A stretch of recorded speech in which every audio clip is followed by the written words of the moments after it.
Hello everyone, आज हम जानेंगे खर्राटे या खर्राटे लेना को इंग्लिश में क्या कहते हैं। खर्राटे को इंग्लिश में स्नोरिंग कहते हैं। खर्राटे snoring, to breathe noisily through your nose and mouth while you are sleep. जब आप सो रहे होते हैं तो आप आवाज़ के साथ सांस लेते हैं जो आपकी नाक से या आपके मुंह से आती है, उसको हम कहते हैं खर्राटे।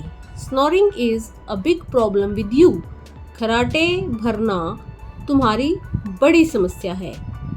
खर्राटे स्नोरिंग, खर्राटे को क्या कहेंगे? स्नोरिंग, खर्राटे लेना। Snoring is a big problem with you, आपके साथ ये बड़ी समस्या है खर्राटे लेना।